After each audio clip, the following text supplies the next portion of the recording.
그러면 이제 기도하고 시작하도록 하겠습니다.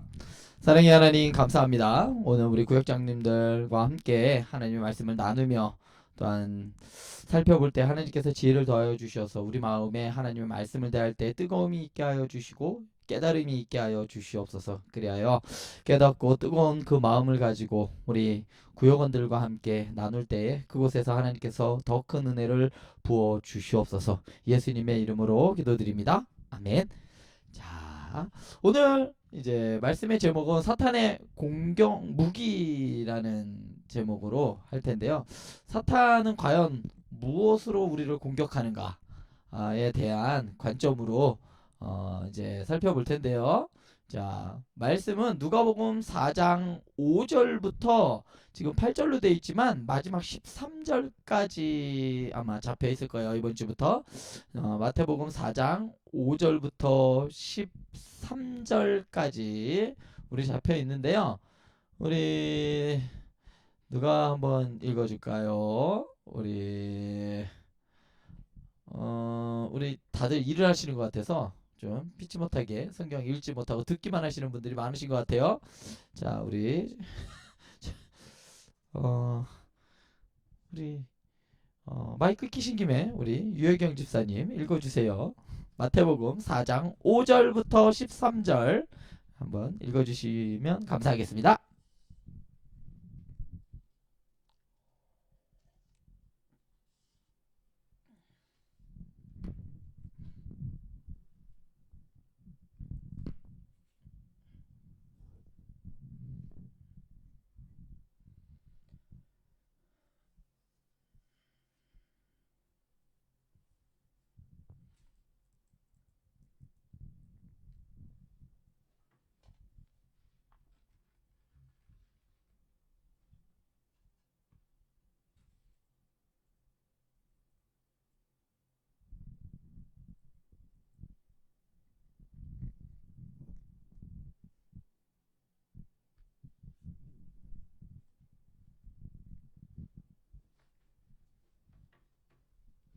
아멘. 아멘. 자, 지난주에 우리 한번 복습 한번 할게요. 지난주에 사단의 시험이 뭐였죠?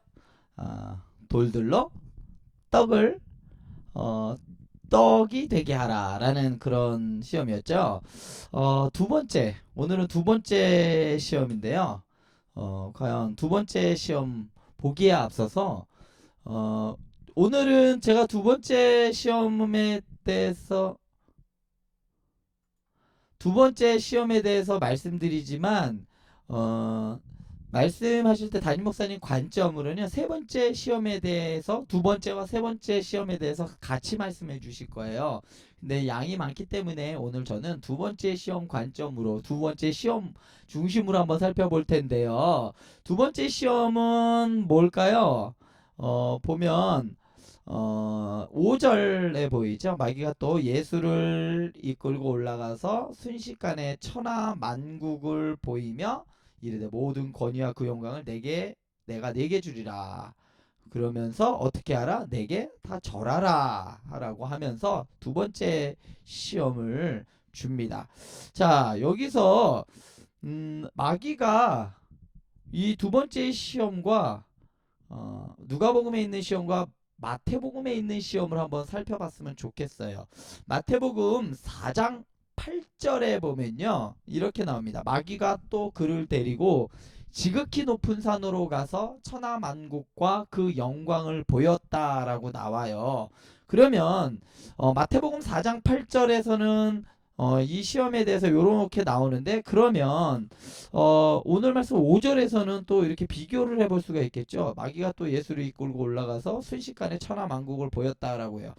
두 개의 차이가 보이시나요? 마태복음과 누가복음의 차이가 보이시나요? 위에 거는 마태복음 4장 8절이고 이 밑에 거는 누가복음 4장 5절의 말씀인데요. 뭐가 있고 뭐가 없죠?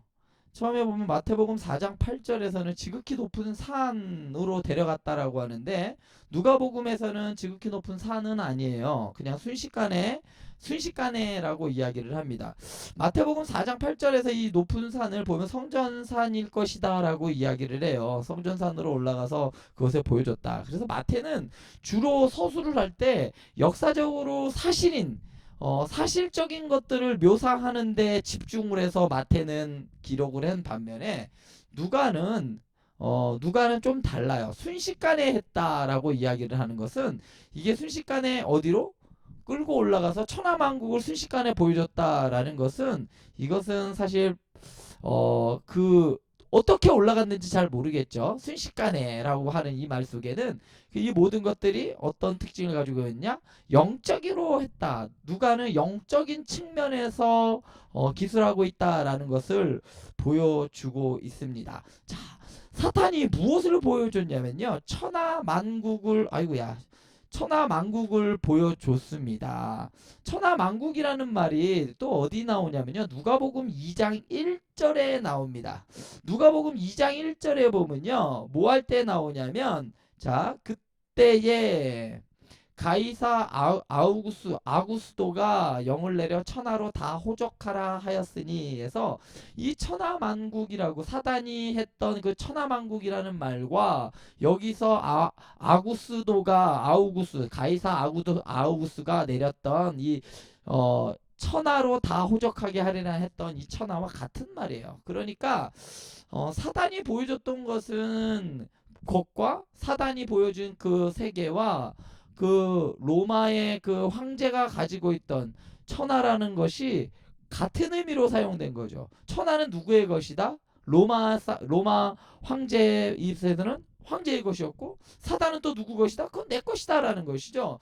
결국은 사단이 세상을 자기의 것이라고 하는 것과 로마의 황제가 자기 것이라고 하는 것은 동일한 것이었어요. 왜냐하면 누가복음의 배경이 누구였냐면 어느 당시였냐면 로마의 압제에 있었을 때 핍박받을 때였어요. 누구로부터? 로마 황제로부터 핍박받을 때였기 때문에 누가복음을 기록한 누가의 입장에서 봤을 때는 로마 황제는 그 누구와 같냐면 사단과 같은 것이었어요. 그래서 사단이 자기 세상 것냥 하는 것이 그것이 황제가 자기 것이냐 온 세계에 자기가 주인인 것냥 하는 것과 똑같은 입장이었다라는 것을 보여주는 거죠. 자, 보면 이게 로마 시내입니다. 로마 전경이에요. 그냥 중심부예요. 바티칸 뭐 거기 거시기 중심으로 있는 이게 무슨 모양이냐면 무슨 모양일까요? 이거 광장을 중심으로 해서 열쇠 모양이에요. 바티칸 궁 그 있잖아요. 교황청 그 앞에 이 광장이랑 이렇게 쭉 연결되는데 위에서 보면 열쇠 모양입니다. 이건 뭐 말씀 안 드려도 알겠죠? 베드로에게 열쇠를 줬잖아요. 그 예수님께서 이 열쇠를 내게 주노니 맡겼잖아요. 그것을 상징해서 로마 교황청이죠. 이런 상징적인 의미. 그러니까 우리들만 하나님이 우리에게 수익권을 줬어. 권한을 줬어. 라는 것을 나타내기 위해서 이렇게 하고 있죠. 자, 이거는 그냥 부수적인 이야기고요. 자, 사단이 온 천하 만국을 보여주면서 예수님한테 제안을 합니다. 자, 뭐라고 제안을 하냐면 이르되 이 모든 권위와 그 영광을 내가 내게 주리라. 이것은 내가 내게 넘겨준 것이므로 내가 원하는 자에게 주노라. 그러므로 내가 만일 내게 절하면 다 내 것이 되리라 하면서 자, 이런 제안을 합니다. 자, 이 제안 속에 담겨져 있는 하나님 말씀이 있어요. 사실 이 제안이 사단의 머리에서 그냥 나온 것이 아니라 자, 보면 시편 2편 8절에 보면요. 이렇게 나옵니다. 내게 구하라. 내가 이방 나라를 내 유업으로 주리니 내 소유가 땅끝까지 이르리로다. 라는 이 말씀은 하나님께서 하신 말씀이에요. 내게 구해. 그러면 내가 이방 나라의 모든 것을 너에게 유업으로 줄 거야. 그래서 너의 소유가 땅끝까지 이르게 할 거야. 라는 하나님께서 다윗에게 하셨던 그 약속의 말씀인데 이것을 사단이 예수님한테 하는 말씀이에요. 자, 이스라엘 백성들은 지금 전에도 말씀드렸지만 하나님의 이 시험에 실패했다고 말씀드렸잖아요. 이스라엘 백성들은 이렇게 하나님만 구하고 하나님께 구하고 하나님의 유업으로 받아야 할 그것들을 다 불순종으로 인해서 상실해 버렸어요. 이것을 가지고 사단은 가지고 온 거죠. 예수님한테도 똑같이 내게 구해. 내가 이것을 영광을 너에게 준 거야. 그러니까 나에게 절하기만 하면 땅 끝까지 모든 것들이 다 내게 줄 거야. 라고 이야기를 합니다. 자, 여기에서 예전에 지금 천하 만국, 그러니까 눈앞에 펼쳐진 그 모든 것들을 바라보면서 죽었던 사람이 하나 있습니다. 누구냐면 바로 모세지요. 모세도 느보산에서 가나안 이 끝서부터 땅 저 끝까지 그 지경을 보면서 그 백성들이 들어갈 가나안 땅을 바라보면서 모세에게는 하나님께서 허락하시지 않으셨어요. 그런데 그것들을 모세에게 허락하지 않았어. 모세는 그곳에 결국은 들어가지 못했습니다. 그런데 사단은 모세에 했던 그런 시험과 비슷하게 예수님께도 그것들을 보여주는 거예요. 더 큰 것들을 보여주면서 나에게 절해. 마치 모세에게 너 들여보내줄 테니까 나에게 절해. 뭐 이런 유혹이 있었던 것과 같이, 유혹과 같이 마치 모세는 그 유혹에서 벗어날 수 있었죠. 왜냐하면 더 큰 것을 바라봤기 때문에. 그럼에도 불구하고 사단은 이런 땅을 유업으로 절하기만 하면 다 주겠다라는 제안을 하게 되는 거죠. 자, 여기서 말할 때 6절에 보면 사단의 말 중에 이런 말이 있습니다. 이것은 내게 넘겨준 거야. 누가? 하나님께서 나에게 넘겨준 거야. 그래서 이건 내 것이기 때문에 내가 너한테 줄 수 있어. 이 천하만국 너에게 줄 수 있어. 라고 사단은 예수님한테 유혹을 합니다. 그럴 때 사단은 우리는 어떤 사람이라고 무엇이라고 얘기하냐면 이 세상의 왕이라고 이야기합니다. 공중권세 잡은 자이면서 이 세상의 왕이라고 이야기를 해요. 요한복음 12장 31절과 14장 30절 16장 11절에 보면 이 세상은 사단이 통치하고 있고 이 세상의 왕은 사단의 것이다 라고 이야기를 합니다.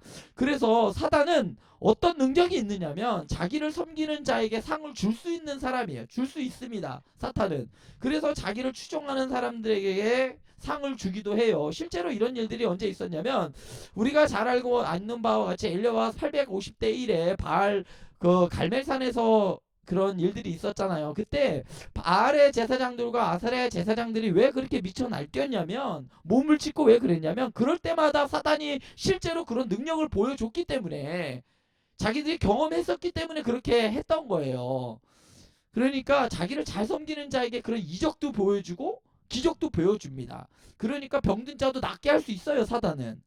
그러니까 우리는 막 병이 나았으면 무조건 다 하나님의 능력이다라고 오해하지 않았으면 좋겠다는 이야기죠. 사단은 충분히 그렇게 할 수도 있어요. 그런 권세도 있고요. 자, 그런데 이 모든 것들이 영원한 것이냐? 그렇지 않다는 것이죠. 사단은 하나님께서 잠깐 허락하신 것이지 사단의 권세는 영원하지 않다는 것이죠. 결국 사단의 권세는 한정적인 거예요. 사단에게 주어진 그 한정적인 것으로 예수님과 거래를 한 거죠. 그런데 이 천하 만물은 본디 누구 것이냐?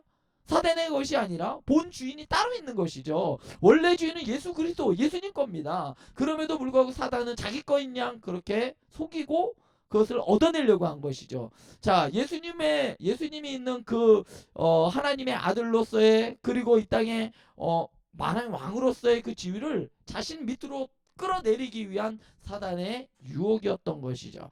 자, 또한 사단은 또 뭐라고 이야기를 하냐면요. 8절에 보면 주 너희 하나님께 경배하고 다만 그를 섬기라 라고 말합니다.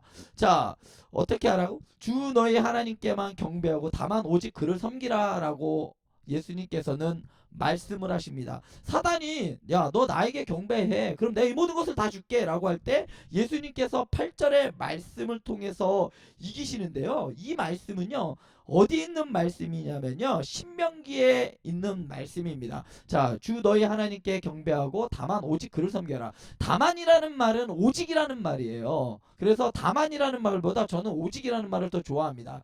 자, 주 너희 하나님께 경배하고 오직 그를 섬겨라 라고 예수님은 말씀합니다. 있습니다. 이것에 실패했던 사람들이 있죠. 이스라엘 백성들이 실패했어요. 하나님께 경배, 예배하고, 자, 신명기에서는 이 경배라는 말 대신 다른 말을 씁니다.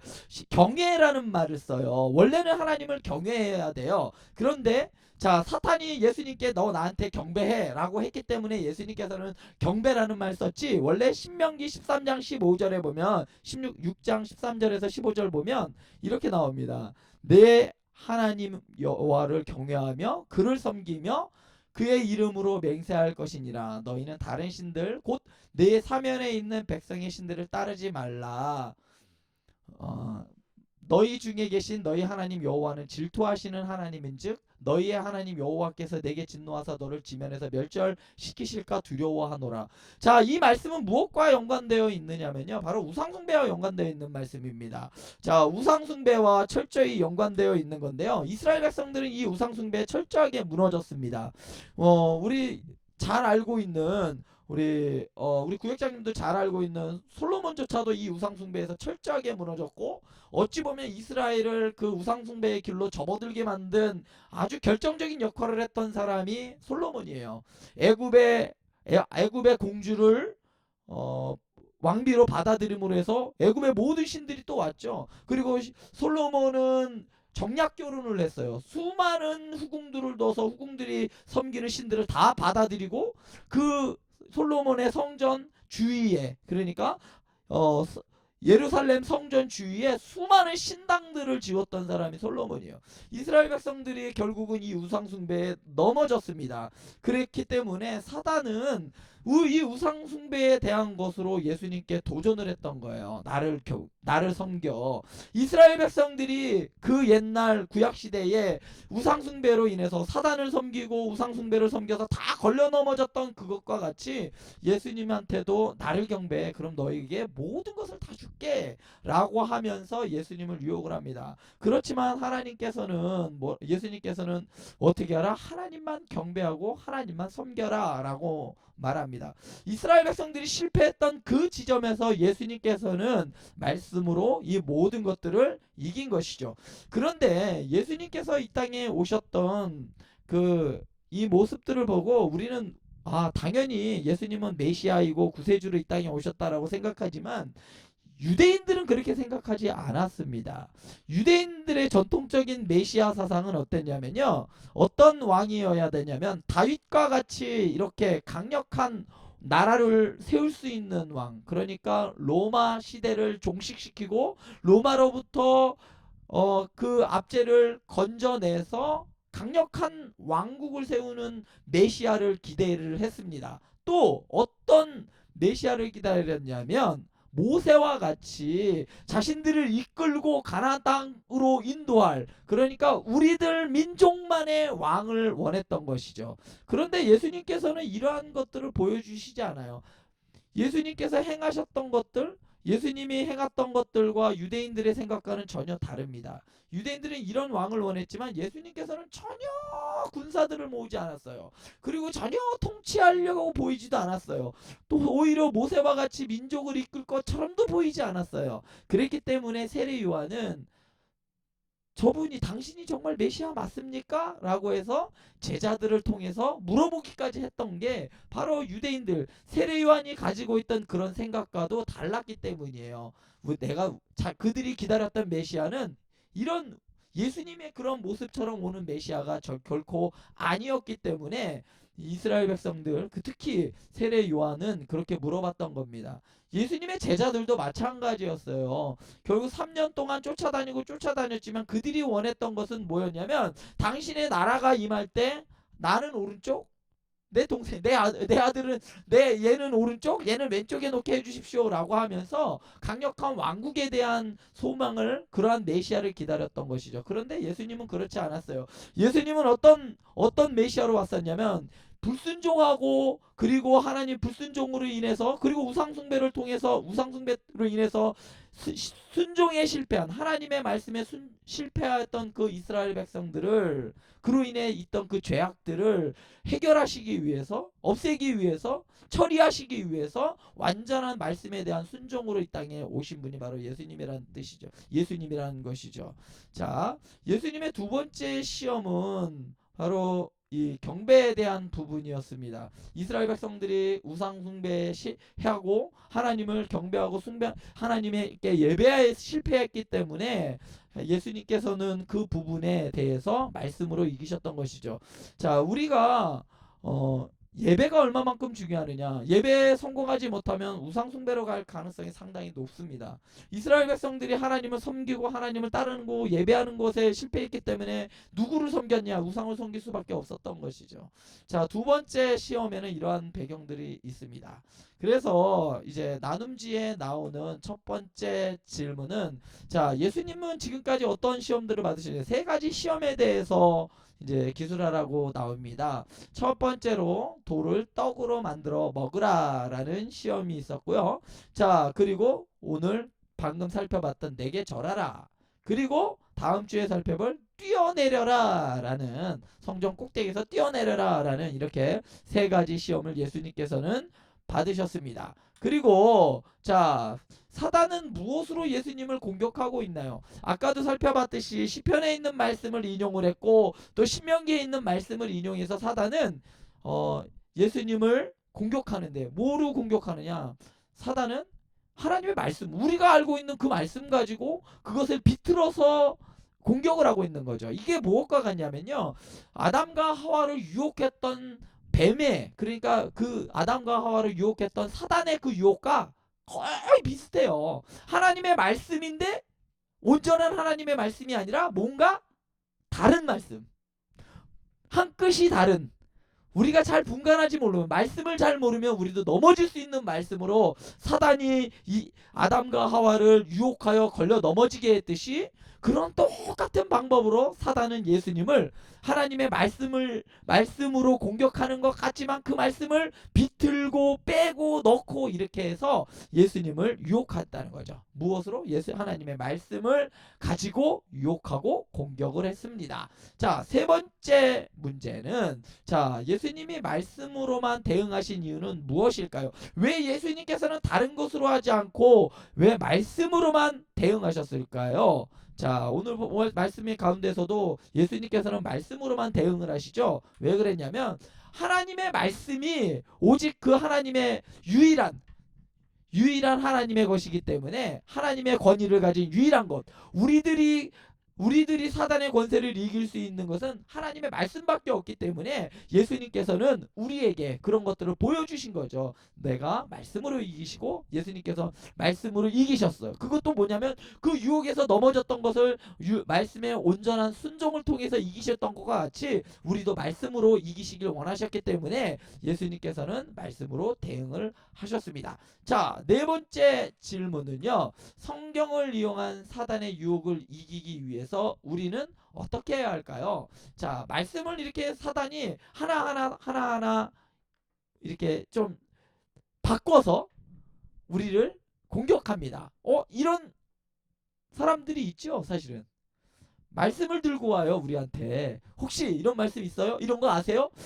이거 원래는 교회에서 이렇게 가르쳐 주지만 그게 원래 이런 겁니다 라고 하면서 우리들에게 말씀을 들이대면서 유혹하는 사람들이 있습니다. 어떤 사람들이죠? 이단들이 그렇습니다. 이단들이 그래요. 이단들은 다른 거 가지고 오지 않아요. 뭐 시사, 정치, 뭐 이런 문제로 우리에게 오지 않아요. 우리가 잘 알고 있는 말씀을 들고 옵니다. 우리가 말씀을 제대로 알지 못하면, 하나님의 말씀을 우리가 온전히 알지 못하면 아담과 하와처럼 사단의 유혹에, 그 말씀에 걸려 넘어질 가능성이 상당히 높습니다. 그것에 그러지 않기 위해서 우리는 어떻게 해야 되느냐? 하나님의 말씀을 읽고 듣고, 그리고 교회에서 하는 그러한 성경 공부 프로그램이 있다면 적극적으로 참여해서 하나님의 말씀을 알아가는 데 힘써야 하지 않을까 싶습니다. 그리고 다섯 번째로는요, 이렇게 했으면 좋겠어요. 그래서 자, 다섯 번째는 한번 나눌 때 이렇게 나눴으면 좋겠습니다. 우리 성도님들이, 그리고 우리 구역장님들 한번 생각해 보셨으면 좋겠어요. 고난 중에 나에게 위로가 된 말씀은 무엇인지. 자, 말씀으로 인해서 내가 위로를 받았던 것, 그리고 말씀으로 내가 고난 가운데서 위로를 받고 그 고난을 헤쳐나오게 했던 말씀이 있잖아요.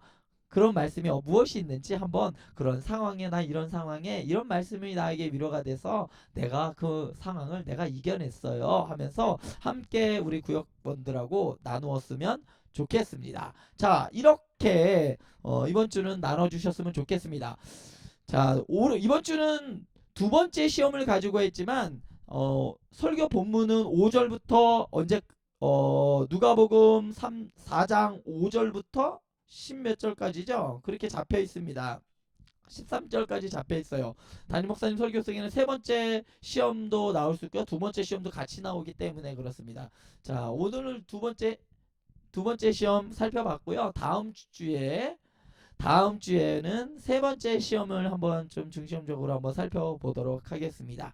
질문이 있으시면 따로 저에게 카톡을 남겨주시면 제가 성심성의껏 답변을 해드리도록 하겠습니다. 오늘은 여기까지 하도록 하겠습니다. 기도하고 마치겠습니다. 사랑의 하나님 감사합니다. 예수님께서 세 가지의 시험을 말씀으로 이기셨던 것처럼 우리 사랑하는 구역장님들과 우리 행복한 교회 성도들 말씀으로 고난과 시련과 시험을 이겨낼 수 있도록 주님 인도하여 주시옵소서. 지혜를 더하여 주시고 말씀을 보기에 말씀을 배우기에 더욱더 힘쓰고 애쓸 수 있는 우리 사랑하는 구역장님들 되게 하여 주시옵소서. 예수님의 이름으로 기도드립니다. 아멘. 감사합니다. 그러면 다음에 뵙도록 하겠습니다. 수고하셨습니다. 감사합니다. 네, 감사합니다.